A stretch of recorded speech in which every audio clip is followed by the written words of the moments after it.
नमस्कार विद्यार्थी मित्रांनो. तर बघा, आपण एक विजय शस्त्र नावाची बॅच लॉन्च केली होती 13 जानेवारीला. जवळपास आपले त्या बॅचचे 90 लेक्चर कंप्लीट झालेले आहेत. ज्यांनी कुणी अजूनही जॉईन केले नसेल त्यांनी जॉईन करून घ्या. 2011 पासून तर 2024 पर्यंत आयोगाने आतापर्यंत जेवढ्या काही परीक्षा घेतलेल्या आहेत त्यामध्ये राज्यसेवा पूर्व, मुख्य, गडब, गटक सगळ्या एक्झाम त्याच्यामध्ये आहेत, फॉरेस्ट वगैरे. त्या सगळ्या एक्झाममध्ये आयोगाने जेवढे काही प्रश्न विचारलेले आहेत तो प्रत्येक प्रश्न आणि त्याचं स्पष्टीकरण आपण या लेक्चर्समध्ये घेतलेत. 90 लेक्चर आपले झालेले, जवळपास 240 लेक्चर असतील. त्या पूर्ण लेक्चरमध्ये तुमचे पूर्ण 21,000 प्रश्न संच त्या ठिकाणी सॉल्व करून घेतला जाणार आहे. आणि सोबत आता आपण आपला जो प्रश्न संच आहे तर त्याची 6th एडिशनमधून आपण तो घेतला आहे. म्हणून आपल्याला 2024च्या आणि 2025च्या काही प्रश्नपत्रिकांचे ॲनालिसिस बाकी आहे. आणि मुलांचं म्हणणं आहे की ते पण अगोदर कव्हर करा. तर लक्षात घ्या, 2024च्या राज्यसेवेचा पूर्वचा पेपर, मुख्यचा पेपर, त्यानंतर गडब पूर्व मुख्य, गटक पूर्व मुख्य, असे हे सगळे 6 लेक्चर तुम्हाला त्या ठिकाणी ॲपवरती नवीन फोल्डर जे मी दिलेलं आहे त्याची अपडेट मी तुम्हाला टेलिग्रामवरती दिली होती. त्या ठिकाणी सगळे लेक्चर तुम्हाला दिसतील.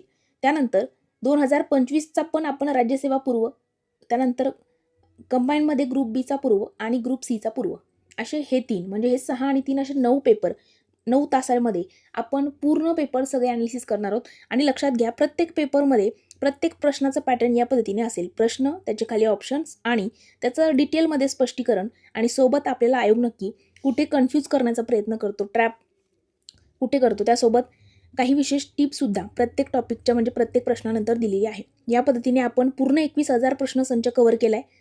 त्यामध्ये आपण पॉलिटी आणि हिस्ट्री संपवले. आपली 13 जानेवारीला बॅच सुरू झाली होती. करेक्ट 13 ते 14 एप्रिलला आपली बॅच संपेल. 13 ते 14 एप्रिलला आपली बॅच संपेल. त्यामध्ये सगळे 5 GSचे सब्जेक्ट आणि इथून पुढे जेवढ्या काही एक्झाम आयोगाच्या होत राहतील ते सगळे प्रश्न त्या ठिकाणी ॲड होत जातील त्या बॅचमध्ये. म्हणून ज्या मुलांनी बॅच घेतलेली आहे त्यांना लेटेस्टच्या पण सगळ्या प्रश्नपत्रिका त्या ठिकाणी दिसतील. त्याचे लेक्चरसुद्धा आपण आजपासून सुरू केलेले आहेत. आता बघा, आपलं आजचं लेक्चर आहे कंबाईन ग्रुप बी प्रिलियम्स 2025ला जो पेपर झाला होता 4 जानेवारीला. तर त्या पेपरचा सेट बी आपण या ठिकाणी आज बघतोय. GSचे टोटल 80 प्रश्न आपण यामध्ये घेणार आहोत. आता इतिहासाने सुरुवात झाली होती बघा सेट बीला. पहिलाच प्रश्न विचारलाय की प्रार्थना समाजाच्या वतीने खालीलपैकी कोणती सामाजिक कामे केली होती. आता आपल्याला सामाजिक आणि धार्मिक सुधारणा चळवळीमध्ये नेहमीच आयोग प्रार्थना समाज, आर्य समाज, सत्यशोधक समाज याच्यावरती प्रश्न विचारतो. आणि याच्यामध्ये काय दिले बघा, नाम जोशी यांनी सोशल सर्व्हिस लीग स्थापन करून मजुरांची स्थिती सुधारण्याचे प्रयत्न केले, हे बरोबर. देश सेवेसाठी चांगले कार्यकर्ते निर्माण करण्याच्या उद्देशाने नामदार गोखले यांनी सर्वंट्स ऑफ इंडियन सोसायटी स्थापन केली, हे पण बरोबर. या समाजाच्या वतीने नाशिक येथे अनाथ आश्रम, हे चुकीचे. आणि अस्पृश्यांच्या उन्नतीसाठी महर्षी विठ्ठल रामजी शिंदे यांनी डिप्रेस क्लासेस मिशन. आता हे तुम्हाला मी भारताचा इतिहास आणि महाराष्ट्राचा इतिहास दोन्हीमध्ये आपण जेव्हा सामाजिक आणि धार्मिक सुधारणा चळवळी बघितल्या त्यावेळेला तुमचं हे वाक्य तर मी पाठच करून घेतलं होतं, लक्षात द्या. म्हणून ABD बरोबर आहे. आता असा ऑप्शन कोणता आहे? 3 नंबरचं. आता लक्षात घ्या, नारायण मल्हार जोशी म्हणजेच नाम जोशी हे प्रार्थना समाजाचे एक निष्ठावान सदस्य होते. त्यांनी 1911 मध्ये मुंबईत सोशल सर्व्हिस लीगची स्थापना केली, ज्याद्वारे त्यांनी गिरणी कामगारांच्या शिक्षणासाठी आणि आरोग्यासाठी सुद्धा कार्य केले. नामदार गोपाळकृष्ण गोखले यांनी 1905 मध्ये भारत सेवक समाज म्हणजेच सर्वंट्स ऑफ इंडिया सोसायटी, आयोग इंग्लिशमध्ये विचारू शकतो आणि मराठीमध्ये सुद्धा देऊ शकतो. गोखले हे प्रार्थना समाजाच्या विचारांनी प्रभावित होते आणि या संस्थेचा उद्देश हा देश सेवेसाठी त्यागी कार्यकर्ते तयार करणं होता. सी का चुकीचा आहे? कारण प्रार्थना समाजाने पंढरपूर येथे अनाथ आश्रम जे आहे, अनाथ बालकाश्रम, हे स्थापन केलं होतं. नाशिक येथे नाही, म्हणून नाशिकमधील सामाजिक कार्य इतर संस्थांशी संबंधित आहे. कुठे स्थापन केलं होतं? म्हणजे प्रार्थना समाजाच्या वतीने अनाथ बालकाश्रम स्थापन तर झालंय, पण ते नाशिक या ठिकाणी झालं नव्हतं, म्हणून ते ऑप्शन आपलं चुकलंय. तिथं पंढरपूर पाहिजे होतं. आणि महर्षी विठ्ठल रामजी शिंदे यांनी प्रार्थना समाजाच्या प्रेरणेतूनच 18 ऑक्टोबर 1906ला डिप्रेस क्लासेस मिशनची स्थापना केली. अस्पृश्यता निवारण हे प्रार्थना समाजाच्या चतुसूत्रीचा एक भाग होता. आणि प्रार्थना समाजाची स्थापना, आता MPSC साठी विशेष काय, याच्यामध्ये तारीख लक्षात ठेवायची. प्रार्थना समाजाची स्थापना 31 मार्च 1867ला मुंबईमध्ये आत्माराम पांडुरंग तरखडकर यांनी केली. या संस्थेवरती ब्राह्मण समाजाचा मोठा प्रभाव होता आणि परीक्षेमध्ये अनेकदा आपल्याला प्रार्थना समाजाचे सदस्य जे आहेत त्याच्यामध्ये जसं महादेव गोविंद रानडे असतील, त्यानंतर भांडारकर असतील, त्यांनी स्थापन केलेल्या संस्थांच्या जोड्या लावायला प्रश्न विचारले जातात.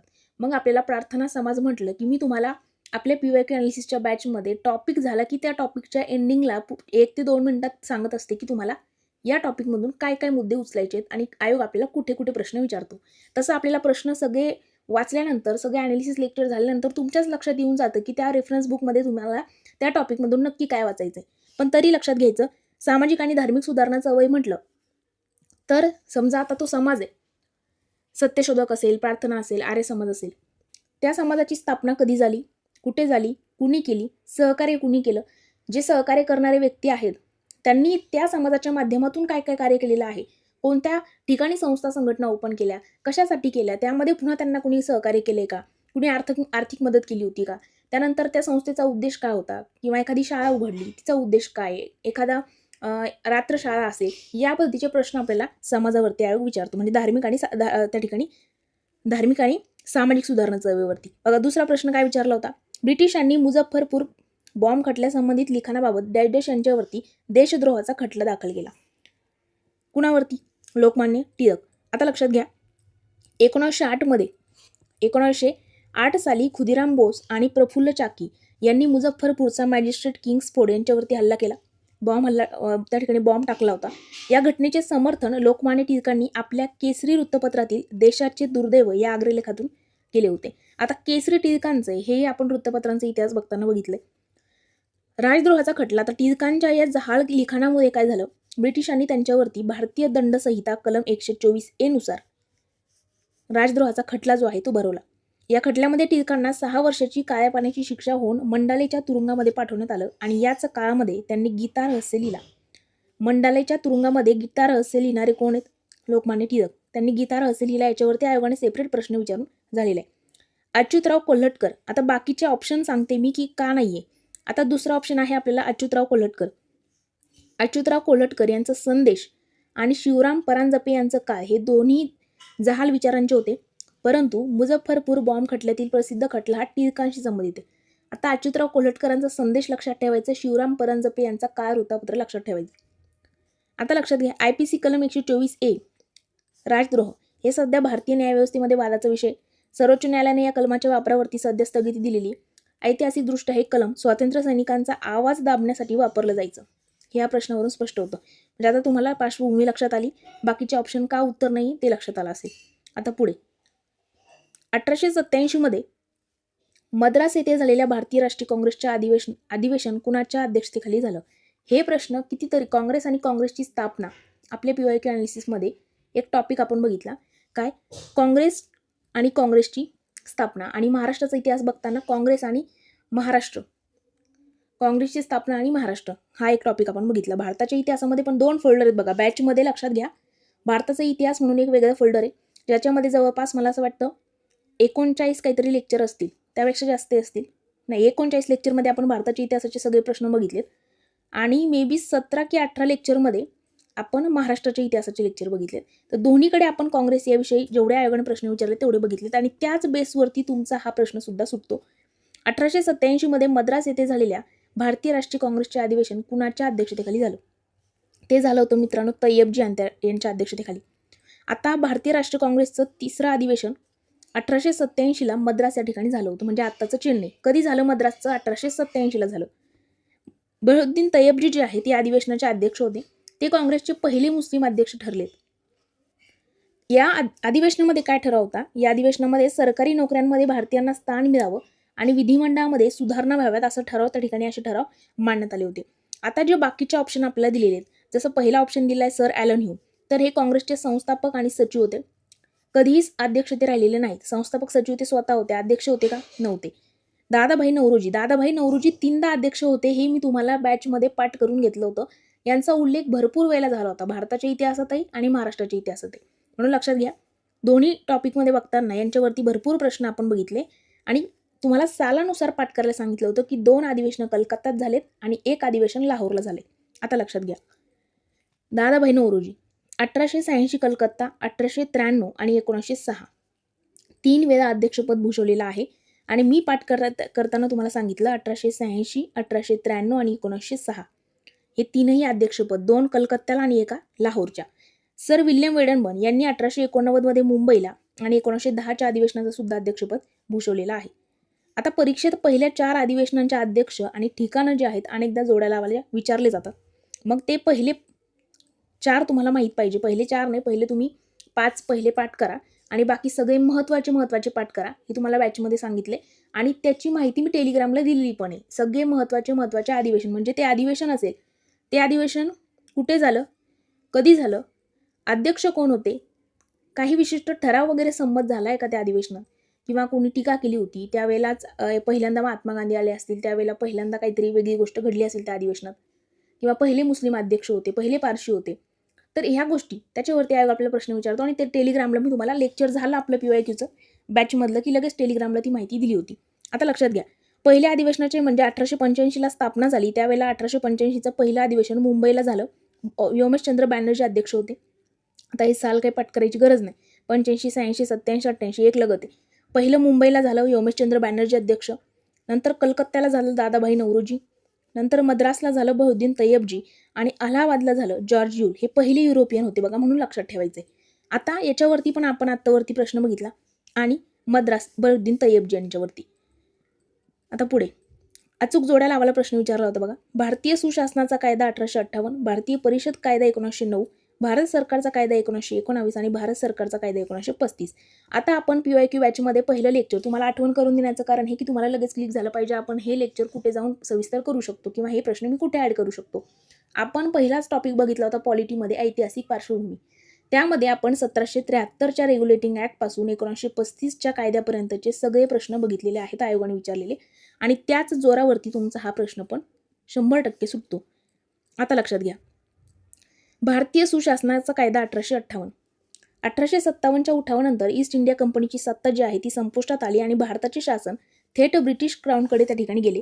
या कायद्यान्वये बोर्ड ऑफ कंट्रोल आणि कोर्ट ऑफ डायरेक्टर्स रद्द करून भारत मंत्री हे नवीन पद निर्माण करण्यात आलं. त्याला सहाय्य करण्यासाठी किंवा सल्ला देण्यासाठी आपण म्हणू शकतो 15 सदस्यांचं इंडिया काउन्सिल नेमण्यात आलं होतं.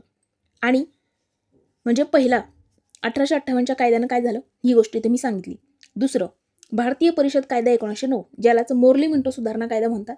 या कायद्याने भारतामध्ये पहिल्यांदाच मुस्लिमांसाठी स्वतंत्र मतदारसंघ हे मी तुम्हाला पाठ करून घेतलंय तिकडे. यामुळे लॉर्ड मिंटोला सांप्रदायिक मतदारसंघाचा जनक म्हटलं जातं. ही गोष्ट लक्षात ठेवायची. वन लायनर आयोगाचा येऊ शकतो. भारत सरकारचा कायदा 1919 म्हणजेच मॉन्टेग्यू चेम्सफोर्ड कायदा. या कायद्यानं प्रांतामध्ये द्विदल शासन पद्धती लागू केली आणि यामध्ये विषयांची विभागणी सोपीव आणि राखीव अशी 2 गटामध्ये करण्यात आली होती. नंतर भारत सरकारचा कायदा 1935 या कायद्याने प्रांतामधील द्विदल शासन पद्धती रद्द करून त्यांना स्वायत्ता दिली आणि केंद्रात द्विदल शासन पद्धती लागू करण्याची तरतूद केली, जी प्रत्यक्षात कधीच अंमलात आली नाही. आता विद्यार्थी अनेकदा 1919चा कायदा 1935च्या कायद्यामधल्या द्विदल शासन पद्धतीमध्ये त्या संकल्पनेमध्येच गोंधळतात. 1919 मध्ये आता लक्षात घ्या, 1919च्या कायद्यामध्ये प्रांतात आणि 1935च्या कायद्यात केंद्रात ही ट्रिक लक्षात ठेवायची फक्त. काय 1919च्या कायद्यात प्रांतात द्विदल आणि 1935च्या कायद्यात केंद्रात द्विदल, बस एवढंच लक्षात ठेवा. इथं तुम्ही वारंवार कन्फ्यूज होतात.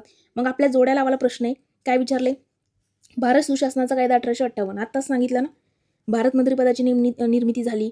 नंतर पुढे भारत परिषद काउन्सिल म्हणजे 1909 काय मुस्लिमांना स्वतंत्र मतदारसंघ, भारत सरकार 1919चा कायदा प्रांतात द्विदल, मी काय सांगितलं 1919 काय लक्षात ठेवायचं प्रांतात द्विदल, 1935 काय लक्षात ठेवायचं केंद्रात द्विदल.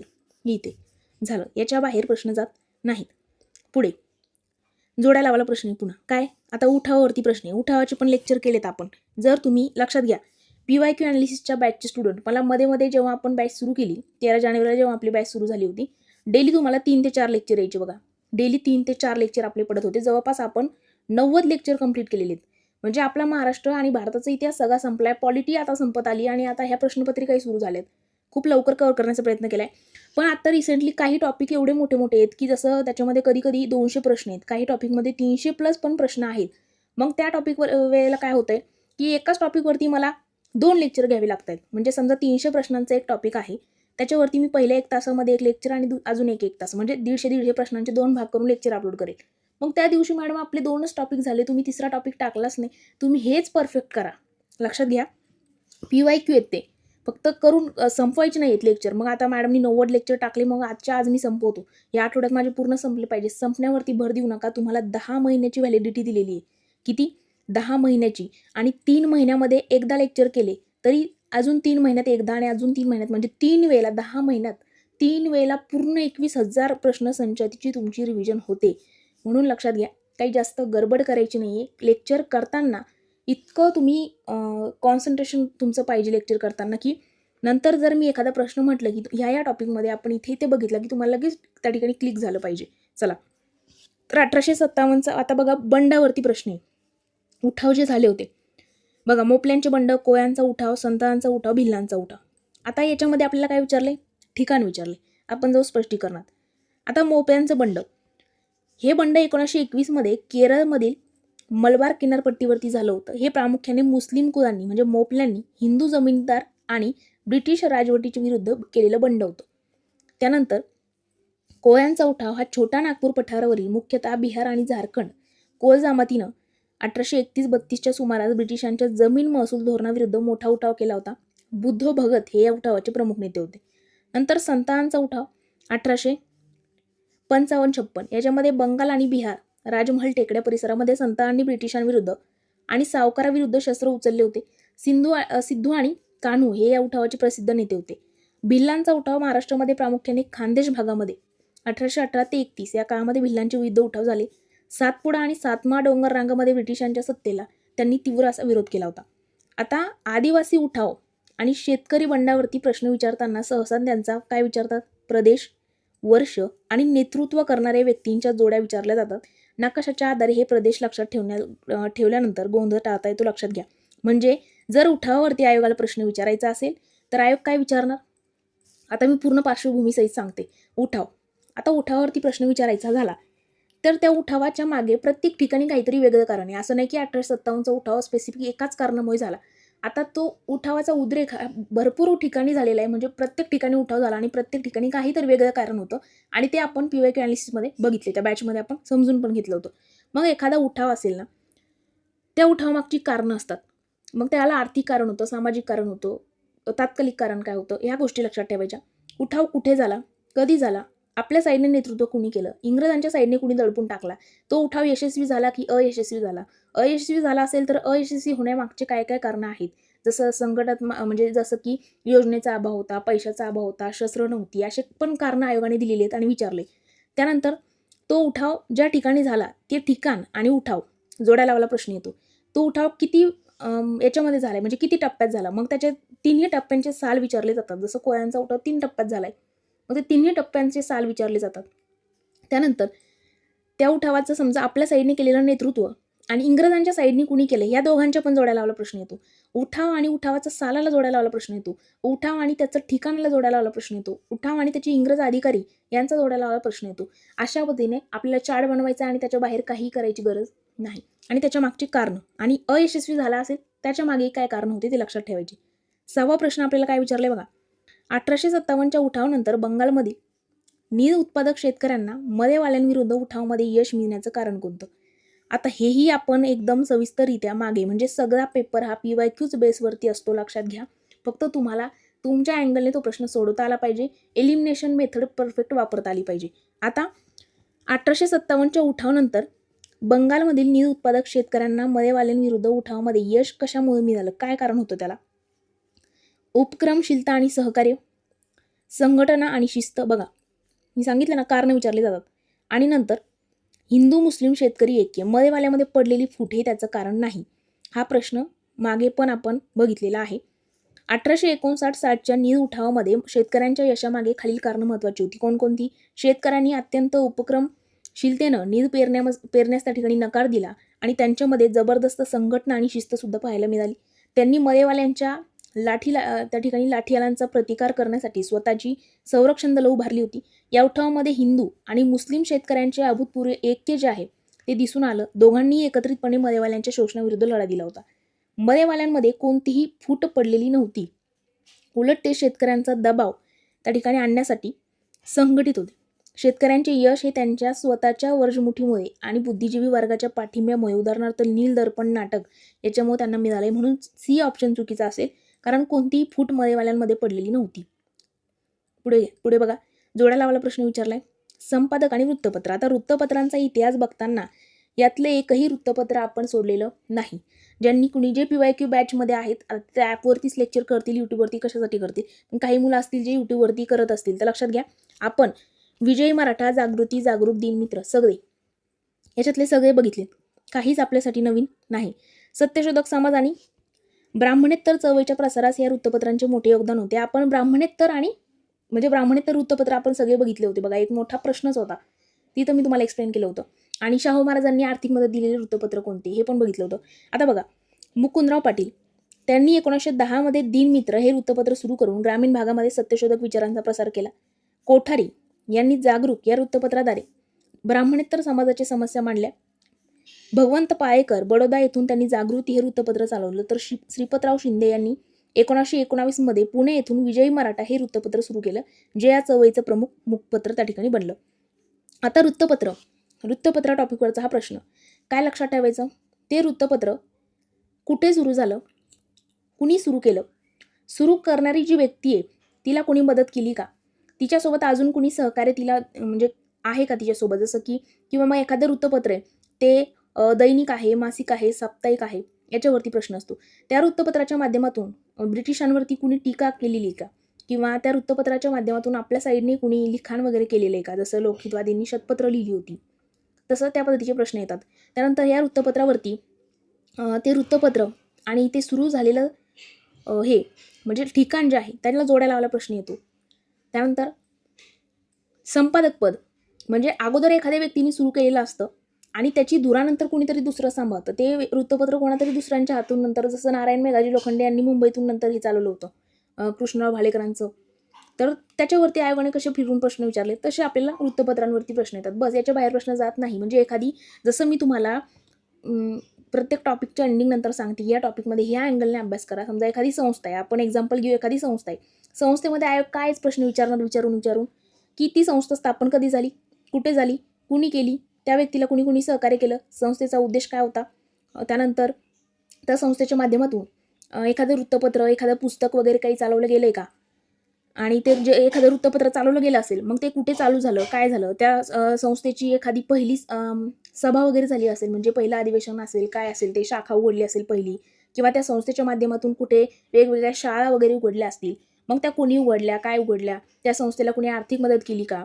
याच्यावरतीच प्रश्न विचारणार, त्याच्या बाहेर प्रश्न जात नाही. तो एकदा अँगल समजला, मग एखादा रेफरन्स बुकमध्ये तुम्हाला त्या गोष्टी वाचताना, समजा एखादी संस्था बॉम्बे असोसिएशन तुम्ही वाचली की तुमच्या लक्षात आलं पाहिजे ही संस्था 26 ऑगस्ट 1852 आहे, ती एक पहिली राजकीय संघटना होती, कुणी स्थापन केली आहे, कुणी त्यांना सहकार्य केलं आहे, कशासाठी होती, जनतेचे जे काही गाऱ्हाणे असतील ते सरकारपर्यंत मांडायचे कसे, कोण मांडणार होतं, सगळ्या गोष्टी त्या अँगलने, जसं मी सांगितलं त्या अँगलने, सगळ्या अँगलने तो प्रश्न तिथं जागच्या जागी त्या संस्थेचं नाव तुमच्या रेफरन्स बुकमध्ये आलं की या सगळ्या गोष्टी लगेच आठवायच्या. चला, 8वा प्रश्न बघा. राजश्री छत्रपती शाहू महाराजांसंदर्भात खालीलपैकी कोणती विधानं बरोबर आहेत. काय दिले बघा. सक्तीचा आणि मोफत शिक्षणाचा कायदा त्यांनी केला. विविध कला आणि कलाकारांना आश्रय दिला. विधवा पुनर्विवाह कायदा पारित केला. आणि कोल्हापुरामध्ये व्यापारासाठी शाहूपुरी या व्यापारपेठेची स्थापना केली. सगळे विधान कसे बरोबर. राजश्री शाहू महाराजांनी कोल्हापूर संस्थानामध्ये क्रांतिकारी सामाजिक सुधारणा केल्या. त्यांनी 1917 मध्ये आपल्या संस्थानामध्ये मोफत आणि सक्तीच्या प्राथमिक शिक्षणाचा कायदा केला आणि तो अंमलात सुद्धा आणला. त्यांना कुस्ती, संगीत, चित्रकला यांसारख्या कलांना राजाश्रय दिला. उदाहरणार्थ बालगंधर्व, बाबूराव पेंटर. त्यानंतर त्यांनी 1917 मध्ये विधवा विवाहाला कायदेशीर मान्यता देणारा कायदा सुद्धा आपल्या संस्थानामध्ये पारित केला होता. आणि कोल्हापूर ही गुळाची मोठी बाजारपेठ बनावी यासाठी त्यांनी शाहूपुरी या व्यापाराच्या पेठेची स्थापना केली. सगळं लक्षात ठेवायचं. आणि लक्षात घ्या, एखादा मुद्दा असा असतो किंवा एखादा आयोगाचा प्रश्न असा असतो जो आपल्या रेफरन्स बुकमध्ये आपण वाचलेला नाही, किंवा आपल्या सिलेबसच्या आपण जे बाहेर गोष्टी म्हणतो ना ते इतिहासामध्ये आपल्याला बघायला मिळतो. जसं की 10 प्रश्न आयोग आपल्याला विचारतं, त्यापैकी 8 प्रश्न हे एक्झॅक्ट आपल्या सिलेबसमधून असतात आणि 2 प्रश्न सिलेबस बाहेर म्हणजे काही इतिहासाच्या बाहेर जात नाही. इतिहास विषय खूप मोठा आहे, त्याच्यासाठी आपल्याला एवढे मोठे पुस्तकं वाचणं म्हणजे त्या ठिकाणी जमणार नाही. म्हणून आपल्याला कोणते तरी 2 रेफरन्स बुक आपण प्रॉपर करतो आणि त्याच्या बाहेरचे हे 2 प्रश्न असतात. मग हे 2 प्रश्न दरवर्षी 2 प्रश्न म्हणजे विचार करा, 2011 पासून 2025 पर्यंत आतापर्यंत असे किती प्रश्न आपल्याला अभ्यासायचे आहेत. आणि त्या 2 प्रश्न जरी म्हटले तरी प्रत्येक पेपरमध्ये 2 प्रश्न, तर त्याच्या जो एक्स्ट्रा जी माहिती आहे त्या प्रश्नांच्या बाजूची ती सगळी जर कलेक्ट करत गेला तर भविष्यामध्ये त्या 10 पैकी 9 प्रश्न एक्झॅक्ट तुम्ही एक प्रश्न जो कुणालाच येत नाही ना, तो तुम्ही एलिमिनेशन मेथड वगैरे वापरून कुठेतरी सॉल्व्ह करू शकता. आता बघा 9वा प्रश्न काय? खालीलपैकी कोणत्या नेत्यांनी आयटक या कामगार संघटनेचे अध्यक्षपद भूषवलेलं नाही? आता आयटक आपण खूपदा बघितले. आयटकची जर तुम्ही चांगले लेक्चर केले असतील लक्ष देऊन तर तुम्हाला आयटक आठवत असेल. आयटक या कामगार संघटनेचे अध्यक्षपद भूषवलेलं नसणारी व्यक्ती आपल्याला विचारले आणि त्यामध्ये फक्त रणदिवे नाहीत, बाकी सरोजिनी नायडू, CR दास म्हणजे चित्तरंजन दास आणि जवाहरलाल नेहरू तिघही आहेत आणि हे आपण आपल्या PYQ बॅचमध्ये केलेलं आहे. लक्षात घ्या, अखिल भारतीय ट्रेड युनियन काँग्रेस म्हणजेच आयटक ही भारतातली सर्वात जुनी कामगार संघटना आहे. तिची स्थापना ही 31 ऑक्टोबर 1920ची आहे. तारीख लक्षात ठेवायची, 31 ऑक्टोबर 1920ची आयटक आहे. आयटकच्या पहिल्या अधिवेशनाचे अध्यक्ष हे लाला लजपतराय होते. हे मी तुम्हाला वारंवार त्या ठिकाणी सांगितले. त्यानंतरच्या काळामध्ये काँग्रेसच्या अनेक दिग्गज नेत्यांनी त्यांचं अध्यक्षपद भूषवलेलं आहे. कशाचं? आयटकचं. नंतर पहिला ऑप्शन बघा, रणदिवे. रणदिवे हे कम्युनिस्ट नेते होते. त्यांनी कामगार चळवळीमध्ये मोठं कार्य केलेलं असलं तरी त्यांनी आयटकच्या अध्यक्षपद भूषवलेलं नाही. त्यामुळे हे विधान प्रश्नाच्या संदर्भानं त्या ठिकाणी बरोबर म्हणजे ते एकटे नव्हते ना त्याच्यामध्ये. काय विचारलाय प्रश्न आपल्याला? खालीलपैकी कोणी अध्यक्षपद भूषवलेलं नाही? तर रणदिवे यांनी भूषवलेलं नाही, बाकी ह्या तिघांनी भूषवले. लक्षात घ्या, सरोजिनी नायडू यांनी आयटकचे अध्यक्षपद भूषवलेलं होतं. चित्तरंजन दास यांनी 1923च्या अधिवेशनाचं अध्यक्षपद भूषवलं होतं आणि जवाहरलाल नेहरू यांनी सुद्धा 1929च्या नागपूर अधिवेशनाचं अध्यक्षपद भूषवलेलं आहे. याच अधिवेशनामध्ये आयटकमध्ये पहिली फूट पडली होती. कोणती? आयोगाचा भविष्याचा प्रश्न बघा. असं विचारलं जाईल की 1929च्या नागपूर अधिवेशनामध्ये आयटकमध्ये पहिली फूट पडली त्यावेळेला अध्यक्ष कोण होते? पंडित नेहरू. पहिली फूट पडली ते अधिवेशन कुठे भरलं होतं? नागपूर. त्याचे अध्यक्ष कोण? पंडित नेहरू. काय झालं होतं तिथं? पहिली फूट पडली होती. कशाही प्रश्न फिरवले ना ते आपण आपलेच फिरवायचे आणि बघायचं काय प्रश्न येऊ शकतो. चला आता 10वा प्रश्न आहे की डॅश या मुंबई पोलीस कमिशनरनं ब्रिटिश राजवटीच्या विरुद्ध कारवाया करणाऱ्यांना फाशी देण्यासाठी वधस्तंभ उभारला होता. डॅश या मुंबई पोलीस कमिशनरनं ब्रिटिश राजवटीच्या विरुद्ध कारवाया करणाऱ्यांना काय करायचं?